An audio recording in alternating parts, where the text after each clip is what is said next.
Welcome to Stay Sharp in Digital Engineering, your insider's edge on all things digital in the world of engineering, products, and manufacturing. In this episode, we dive into the geeky world of product structures that power PLM systems. Michael Welti from our UK office returns to break down their types, quirks, and how they shape data management. Let's jump right in. Welcome back, everybody, to Stay Sharp in Digital Engineering. It's the podcast about all things digital related to products, engineering, manufacturing, service, and more. I'm one of your hosts, Julianne Grant, and I'm joined today with my co-host, Jonathan Scott. Hey, everybody. And today we are talking about a pretty technical topic. I love it. Certainly in my book. We're going to geek out a little bit. That's okay. We're going to get in the weeds. So we're going to be talking about data models within digital engineering systems like PLM. And today, one of the things we're going to use as a model for the discussion is the Dassault PLM platform, 3D Experience, because they have done a lot of work recently in their data model. And so we want to just use that as a starting point and then as a point of comparison for some other things. And we're pleased to have today a guest who's going to help us dissect this topic, Michael Welti. Welcome. Hello, good to see everyone again. Yes, great to have you back.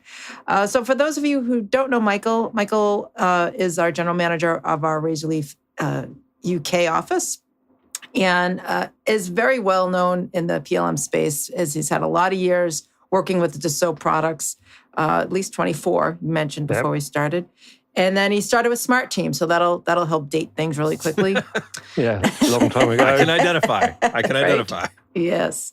But he's very knowledgeable on and works with a lot of data models across the various PLM systems because he does a lot of our migration and integration projects. So we are pleased to have him here to help us tackle this topic. It's going to be an interesting one. Good to be here, guys. Yeah. No, glad to have you back, Michael. And I'm going to jump in if that's okay, Julianne. Yes, please. Like you said, a little bit of a geeky topic, but I love it. You can tell I'm energized. Yes, there's definitely PLM nerds all around here. That's right. That's right. So let's set the stage. Let's talk about what a data model is. And there's lots of terms that folks may have heard for that. You may know that as data model, schema, object model, even taxonomy, ontology, things like that, right? And those don't all mean the same thing. I won't get that technical today, but that's the area we're talking about. How do these digital engineering systems represent the real world that they're trying to help manage digital information for, right? So it's the constructs, right? It's the data constructs that represent what these systems are trying to manage. And I want to just dig into some questions there, right? So first, I think it is helpful for our audience because I know we've got all kinds of listeners from all across the spectrum. Michael, help me. I want to talk about an example of a data model, a couple of examples of a data model. And like Julianne mentioned, let's use Dassault as an example because there's some changes in their data model that'll be useful as we dig into this. Yeah. But let's start with like Designer Central. So what was I don't want to call it legacy. Maybe that's fair. One of their data models from the past that's still in use by a lot of people today. What does that look like? Tell me about a data model from that perspective. So Design Central, I guess, was the traditional way of managing your design information inside 3D Experience. And essentially it was a schema and things designed specifically to handle particular CAD formats. So in Design Central, you had the CATIA connector, the Inventor one, the Creo one. Each of them had their own sort of specific Design Central data model that was all inherited from a kind of a core set of objects. So they used inheritance to kind of as a core, but each of them went off in their own slightly different direction to meet the requirements of those CAD applications. So you'd have, I think, for instance, like some core parts like CAD part, which would then be derived into a CATIA part or a CATIA product or a Creo part or a SolidWorks instance, for instance. Okay. And then they have so each of the CAD applications would have their own kind of unique data model that was derived from the kind of core Design Central types, but that had their own flavor to it and their own differences. which meant in the end that each of the CAD applications worked in kind of completely different ways and stored data in completely different ways as well. And matching them up was always tricky and challenging. And interoperability between the two wasn't really that possible. So if you had... Right. Yeah, that's an interesting point. I'll give a case in point that I remember is how they would manage, if a different CAD system managed unique parts differently, like say SolidWorks configurations. Yeah. Right? Whereas CATIA didn't have that same construct. It was, one part, one file, but there were catalogs that would help create that. But what that meant was different constructs. And I think in Designer Central, you ended up with something different. Yeah, something different. I mean, things like Creo and family tables is the same sort of thing where you're not managing just a one file, but also lots of instances to go with it. So with kind of SolidWorks and configurations. And so they all worked slightly different and had different relationships that connected it together and ended up working slightly differently. And that's what we're talking about with data model, right? Is those the record types, the relationship types, what was allowed to be connected between different relationships. That's what we're getting at with data model. Yeah, data model. I mean, in my mind, data model is in PLM always comes down to either objects or links. In PLM, everything breaks down eventually to objects and links, and then you kind of scale up from there. They get all of the attributes and then inheritance and type and classification. But the most basic level is objects and links, and it's how the various systems use those different objects and links to do different things with, what are the rules they enforce, and how do you have to work with them. And let me add one more on top of that by bringing in a second example. So on top of, like you said, the objects and links, I think you could also add in attributes. That's another thing that maybe you think about as a data model. So let's take Engineering Central as a contrasting example. It's a different part of the traditional data model inside Innovia and 3D Experience. Talk a little bit about that one and maybe touch on the attribute point. So the Engineering Central was originally designed to help you manage your e-parts or bill of material inside 3D Experience. So whereas Design Central was designed to manage the CAD or the CAD files and the CAD models, as it were, Engineering Central was around kind of managing your bill of material and your BOM structure. And then it's having kind of the attributes that you use and require to manage those BOM parts. And then also then the things like the revision schemes and the life cycle policies that goes into how do you kind of approve and release and change those parts, those BOM parts, as part of a process, which is sometimes quite different to how you do the CAD files, as it were. That makes sense, right? And the attributes are a great example of that. The behaviors, of course, to your point, like you might have life cycle states that are just, work in progress or released kind of things on CAD data, but the life cycle of a BOM part could be quite a bit more complex, to your point. You could have like a released and then approved for design or approved for manufacturing, superseded, all those sorts of things can get included in there, which are things you need in your parts. And attributes, being different, like on a CAD file, you might be tracking the file format. That's important, right? Because you need to know how to create a derivative output or those kinds of things. Whereas on a BOM part, there's no file. You're not worried about those kind of attributes. It's like what exactly? It's like usually kind of things. It's like what information did I need in my ERP system and things like so kind of I don't know, things like part numbers, descriptions, classifications, kind of anything that you end up needing to kind of help control that on the ERP system, and that usually help define, drive what those attributes and the parts are. I think there's one other, concept I want to touch on while we're talking about defining a data model and trying to give people an example of a data model. And that is the difference between the data model itself and then what you see when you get into a system like this, into a PLM system, right? Yeah. So I'll throw out a word and a couple words and make sure that you and I are on the same page about this. I think of the data model as like a class or a type or something like that. And then the individual records you see in the system, I think of as instances of that type. Yeah. Okay. Yeah. Right. We're on the same page in terms of words. Originally I was a developer, so it's the same sort of concept as object-oriented programming. It's the same type of thing where you've got kind of types and classes, and then you have instances of the objects. So the data model and the types are the definition, the description of it, and then you go and instantiate. So you create a document, you save it in your PLM system, you instantiate an instance of it to store the details of that particular thing, as it were. And then you've got things like inheritance, things like that, kind of same as the programming world, where you can inherit kind of the descriptions and behaviors of one type to create derived types. So you'd have, like, for instance, CAD part, and then you derive a CATIA CAD part. And the CATIA CAD part will get all of the attributes information from the CAD part, but have its own extra ones on top, and you then build on it and the extra behaviors. And then to add in that instance definition on top of that, and then when you go into the system and you create a new record and you say it's of type CATIA part or CAT part, then you actually get a record and you can tell it, oh, its description is bracket, comma, left, comma, whatever. Yeah. And that's an instance, an instance of that class. Okay. Yeah. So the data model would just be the definition. The instances would actually have values against each of them, as it were. Perfect. Okay. Question, though. So if I'm purchasing, or I'm in the process of looking at PLM systems and evaluating them, does it matter for me to understand the data model going in? Great question. I'm curious, Michael, what your answer is. I've got one. Am I trying to match something up? I think it's more important to understand your own data as well, not necessarily the data model of the system you're using or things like that, but your own data. What do you think you need to know to manage that particular thing? A lot of the PLM platforms are just designed to let you extend and add your own additional attributes and things like that, and that can definitely help. But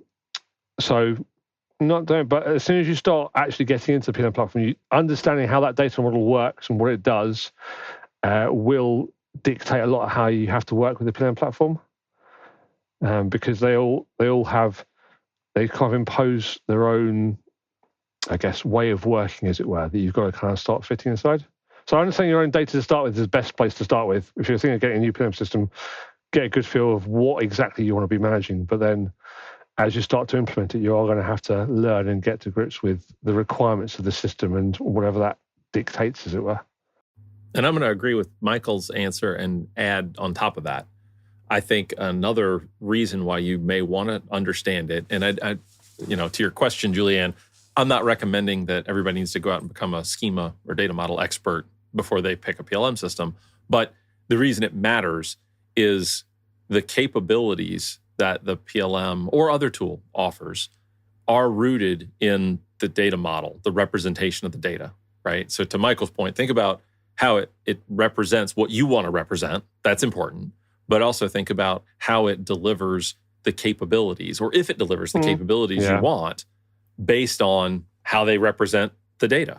That's true. I mean, thinking it through, I guess some of the PLM platforms impose more stringent rules and ways of working than others do. And if you've want to manage some wildly different things, you might need a lot more flexibility in how that works than some of them provide. Other ones, that kind of way of working they've got different might work better for you and a quicker way of getting up and running. So I'm going to use that to transition to the next thing I want to talk about, because I think it's your question is a very relevant one there, Julianne. Why would somebody change, right? And I think one of the reasons we want to use Dassault as an example today is Dassault has undergone or is undergoing a change in the data model that they put forward, they lead with in terms of the capabilities of their tool and 3D experience. And I'm not a Dassault employee, so I can't answer this question, but I'm going to offer an opinion here. I believe one of the reasons that they changed this data model was about the topic we just talked about, that, why does a customer care about this data model?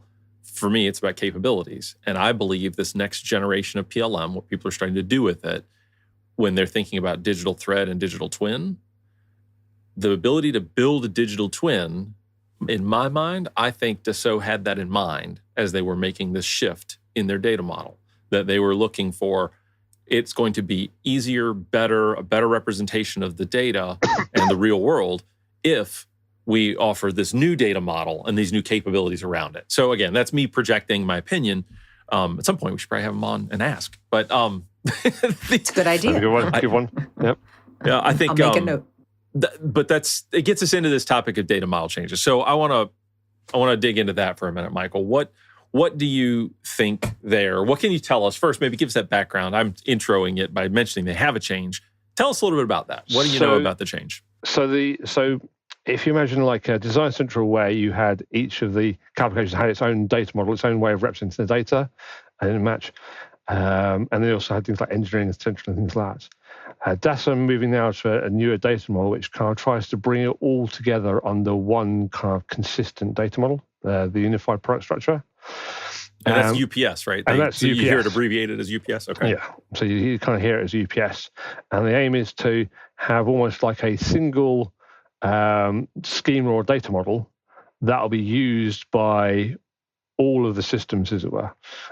So all of the kind of CAD connectors, all of the kind of management use the same sort of structure. So rather than having a separate, I don't know, a CATIA data model structure and a SolidWorks one, and also instance objects. So you have a CATIA assembly, a SolidWorks assembly, and your engineering BOM, as it were, your EPOS, all the separate things. What they're doing is to combine it all into one. So you have one single product structure that is both your CAD structure and your engineering BOM all kind of rolled together.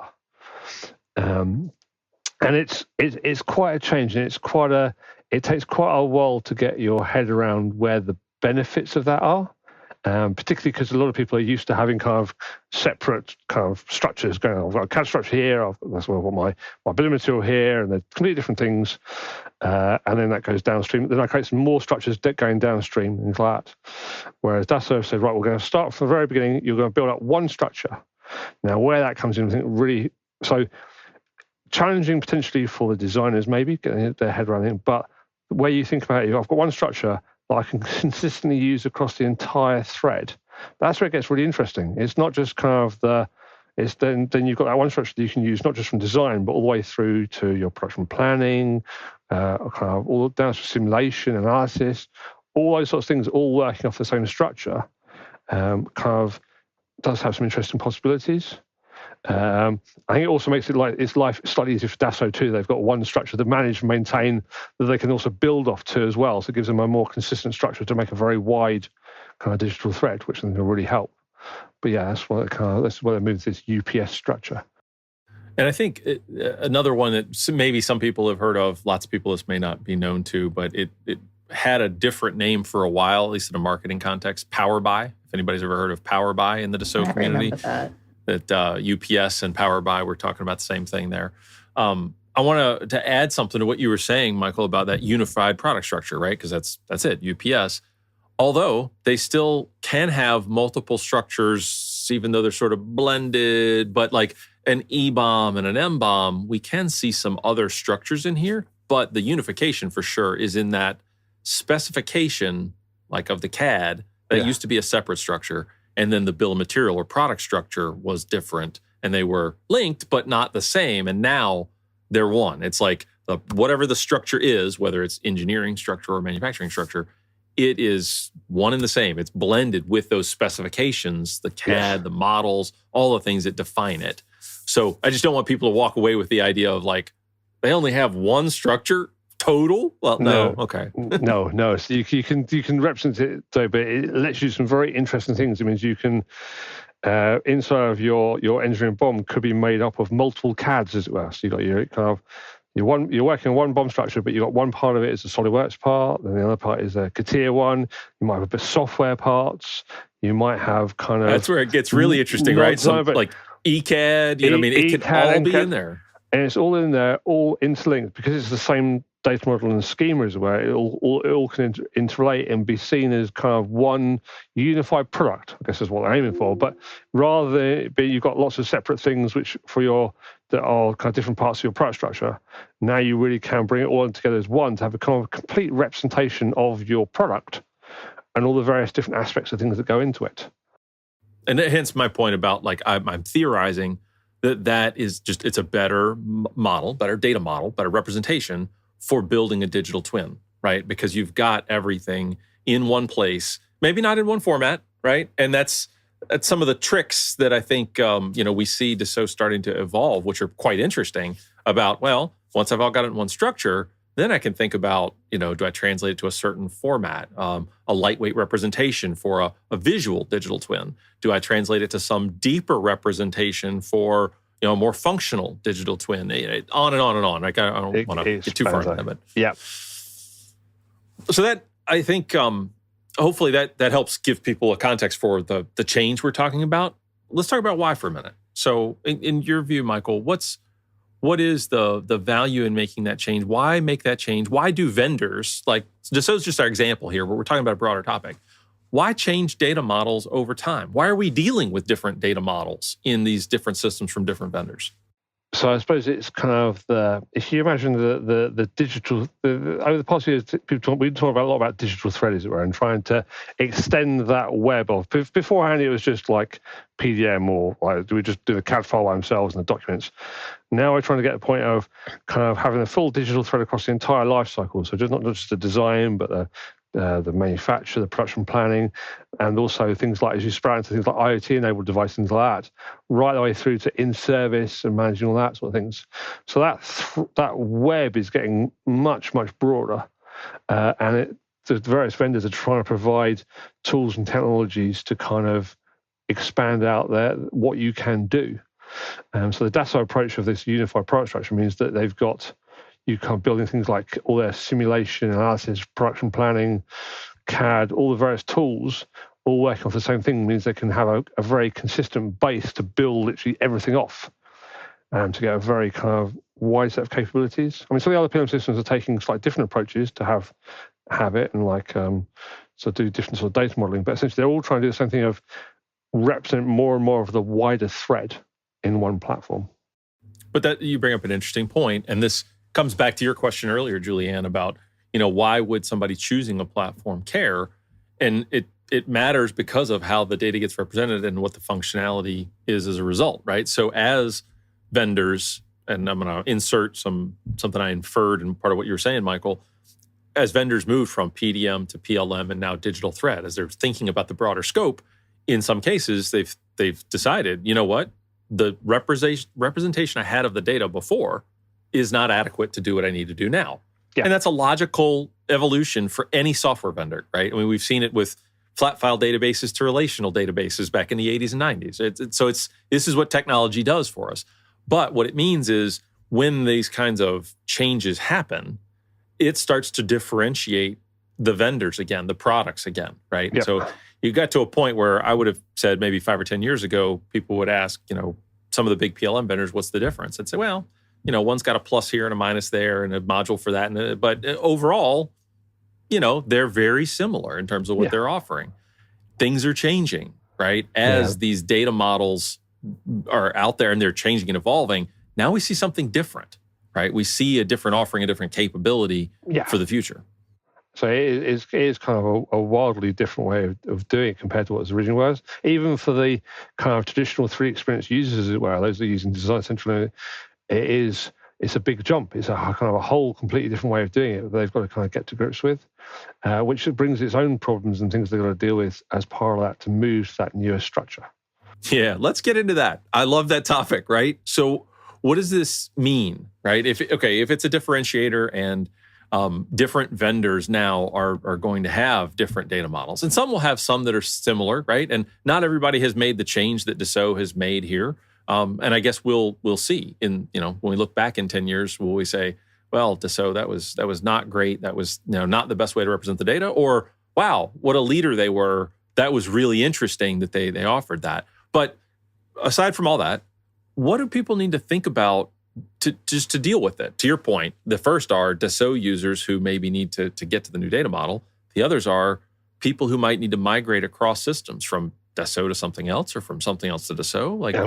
What's on your mind? In my mind, think about this in terms of it's almost like Dassault to Dassault migrations, as it were. The people that are currently using like Design Central and Engineering Central to move into UPS essentially is like migrating between two completely different PLM systems. So it's quite a significant jump in a way of working, and not just in kind of migrating the data, but also that mindset and way of working too. Because these data models directly impact process, right? Yeah, if your old way used to be CAD designers did their work, engineers on a bill of material did their work, and they connected them when they were done, or they did one then the other, right? Yeah. It's not that with UPS. well, not exactly. So one thing. So if you use the kind of the CAD designers and the production planners, as it were, before two different structures, they could do in completely different ways. Which meant that designers didn't care about it, the production planners didn't care about it, they just did their stuff, and then they kind of interlinked them as required. With UPS, you get to the point where, for instance, the CAD design drives the UPS models, which might drive the bill of material, which then drives what goes into ERP. That means that some of the decisions about how the bill of material is structured gets defined and driven by the CAD designers themselves. Right. That might change how they have to think about, all right, how do we structure our bill of materials? How do we have to make sure that whatever we do is going to fit into going into downstream, like into the ERP system, things like that. And so it's it's just it's not just moving the data model, it's moving that way of thinking about how you're going to use it. Does this also affect the level of collaboration a team can have? Yeah, I mean, I think that's. I'm coming at this from the, Oh, absolutely. It's a great question. It does. I mean, so I guess in theory, it should enable better collaboration because you're working on the same, you could be working on the same structure together, as it were, in a single consistent product structure, and you can all work on the same parts at the same time. So the theory is that it will give you more efficiency gains in working collaborative together on the same things. So you'll have like just one representation of a part. Well, okay, you've got revision control, but you get the idea of it. You're all working off the same part, as it were, rather than having a separate CAD design and an E part. And they're now combined into the same thing. So everyone's working together on the same thing. But obviously now you've got your engineers, your designers, and your production planners all working on the same thing together.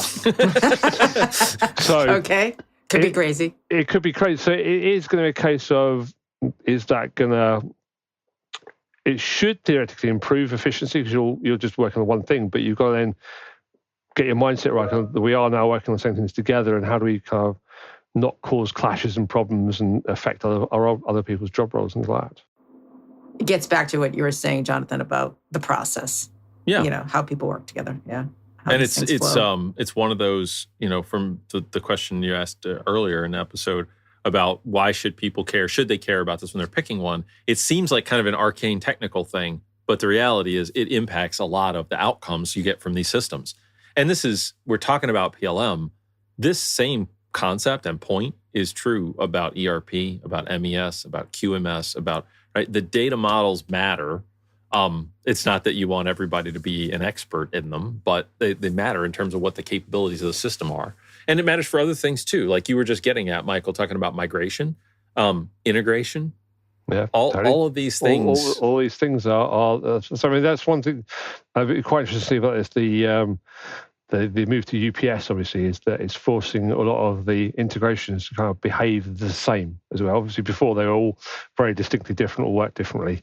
Now it's trying to forcing them to be a bit more consistent and the same, so that it means that you could switch between different CAD applications and not necessarily notice any changes in the process of how it works. Right. And I think there's some of that can be, from a user perspective, can be exciting, right? It's like, this is a great idea. Look at the capabilities it's bringing me. Like I can think of one in particular for Dassault that's pretty neat that relates to the collaboration thing you brought up, Julianne.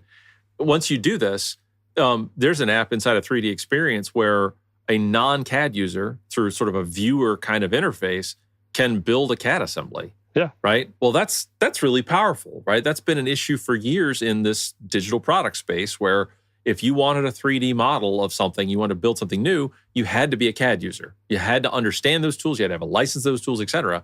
And they're doing something different because of this other capability. That's pretty interesting, pretty exciting.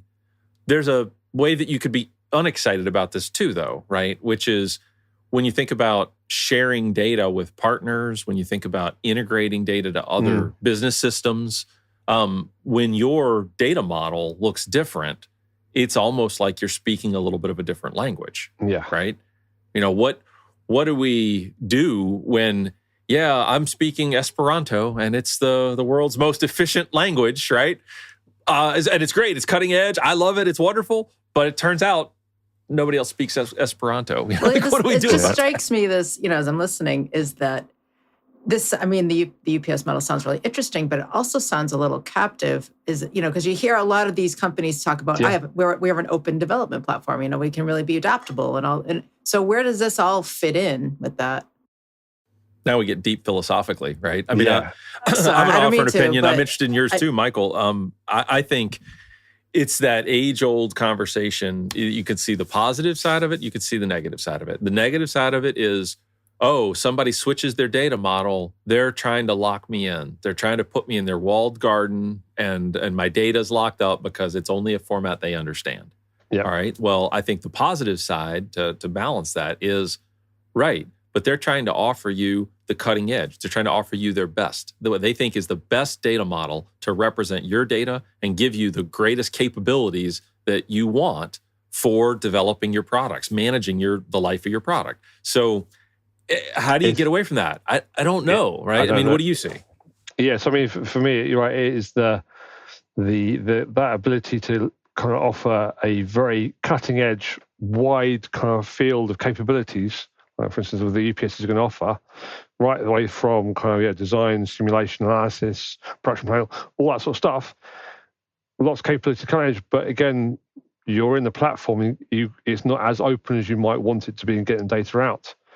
Some of the platforms that work a different way have more openness, but some of the less cutting edge technology. So it's trying to find that middle ground of what you're happy with.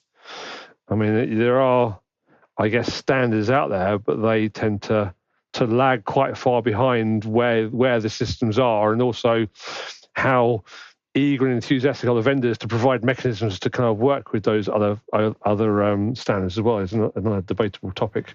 Yeah, no, absolutely. And for those not familiar with the standards, not that we're going to get into them today, but a pretty common one is STEP standard, right? Part of the ISO standards. There's one that actually represents more than even just the product structure, like we've been talking about UPS, and product structures are in some of those STEP standards. There's a specific one called PLCS. That's meant to represent all of the PLM data, all the product lifecycle data, and a lot of different types. But to your point, Michael, that standard is 15 years old, maybe older. Yeah.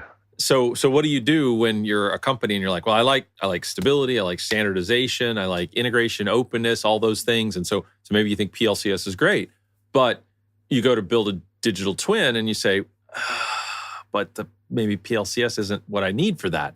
Maybe I need some newer data model, newer schema, that kind of thing. It's not simple. It's not simple. And it comes down to if you want to have your digital thread up and running as fast as possible with the most amount of gains, then maybe being locked into a system will give you the tools and technologies to run that way. If you want openness and kind of ability to interop between different systems, you might have to go a slightly different way. I guess it comes down to do you need to transfer your information between a lot of different systems? Do you have a lot of interconnected systems that transfer data between? That might help you to go from more of an open more open system or towards something more standards. What would be really lovely is if the vendors would start offering more mechanisms to get information in and out via these standards. Yeah. There's always that. That's a long way away, I feel. That code of PLM openness, right? The push that was many years ago, it's still people talk about, but I think it's still a dream, a wish that we had more access to open data, even when these schemas are different. But think about it this way, even if you can have standards that you can kind of use, as it were, there's still a lot of translation of information that's got to go between the different formats to make them fit within the structures. Think about just into the experience of going between Design Central and UPS. There's a whole lot of translation that goes in that logic and how you have to approach it that have to be considered. So we've covered quite a bit of ground here today, gentlemen, and I've actually learned quite a bit. I've been taking notes. Sorry if it was too geeky. I loved it. I thought it was great. It was interesting because I hadn't really, obviously I haven't really given a whole lot of thought to these things. I've heard the language of universal product structures and certainly Power BI many years ago when they first launched that. It did open up my eyes a little bit. So basically the questions, the way I want to think about this is, if you're out there and you're in a process of selecting a PLM or comparing PLM systems, What I would say is, from what I've heard today, is that the data structures underlying the PLM systems are important.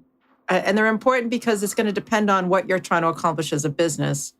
As you know, with the model that we've been talking a lot about, which is the universal product structure from Dassault, that one gives a lot of advantages for companies who are trying to accelerate a path to digital thread, trying to make things collaborative across an enterprise, and the goals are trying to accelerate your go-to-market processes or your innovation processes. Having everything under an umbrella that allows for the expanse of from design to whether it's you're managing your mechanical or you're managing your electrical information, whether you're trying to do simulation or manufacturing, it provides that umbrella to have that all under one structure. Did I get that? Okay. Yeah. Okay. All right.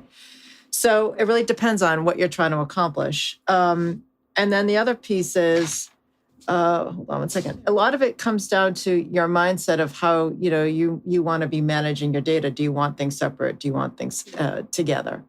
And then, let's see. It's a bit of a philosophical discussion. So I think that, you don't need to make all your decisions around the product data structures, but you do need to consider, what you're trying to do. If you're a big standards company, then maybe this approach of having everything under one umbrella might not work because the standards aren't really caught up to speed yet there. But if you aren't, and you're more trying to be progressive and be cutting edge, and you want to try to take advantage of some of the later technologies and approaches, it could be like the universal approach could be a better decision for you. So how did I do there? I think you got it. I know I missed some things. I took a lot of notes, but then I'm trying to a lot of it ended up being very similar. So, well, I'll tell you what. I'll offer one closing point and see if you've got one too, Michael. But I think we didn't talk about it, but I want to connect the dot on this. When you mentioned, Julianne, it depends on who you are as a business. I agree, right? And I think the last connection I would make there is it depends on what value you expect to get out of these digital technologies, right? I mean, our podcast in general is about digital engineering and manufacturing. So take the broader scope. What are you trying to get out of it? Are you operating in a supply chain where the network is most important and the interactions and sharing and having an open digital thread, that's where your business value is? And so that drives your business, and that tells you maybe something about who you want to talk to, what kind of schema you want to find. Or are you a startup doing something very clever and you need the most predictive model, digital model you can have, and what you need is cutting edge from some vendor or another that really aligns with what you're trying to do? Or a third thing or fourth thing, but I think that's it. That's the connection I want to offer is what is the business value, the business motivation that helps you pick between one of these? Michael, what did you see? I think that's probably right. It comes down to how do you want to work? Are you comfortable being under one umbrella, as it were, that is extremely broad, that can handle all of your requirements, or do you need to interact with more other systems and connect them together and be a lot more open? And a lot of that's dictated by how your business works and who you interact with, I guess. Well, that's a good way to conclude this discussion. It really does depend on that and what your organization's strategies are in terms of how you're going to go forward in this area. So thanks so much, Michael and Jonathan, for this interesting discussion. As always, there's probably a lot more we could talk about here. Yep. I do think we're going to have a webinar on this topic as well, so stay tuned for that. And that's just going to happen in another part of Razorleaf. But as always, we welcome your questions. If anyone has any topics or feedback, and if the experts from Dassault or other PLM platforms want to weigh in on this topic, we'd love to have that discussion, and maybe we could organize another follow-on discussion on that on this podcast. That would be great. So with that, we appreciate you tuning in today. And until next time, everybody. Thank you, Michael. I'm sorry, I didn't know if I said that properly. That's right. Yeah, no, thanks for coming to talk about this topic, Michael. It was a lot of fun getting geeky talking about it. Yes. Anytime. Yes. So hope you tune into some future episodes. And until next time, everybody, stay sharp. Thanks, everybody. Thank you all.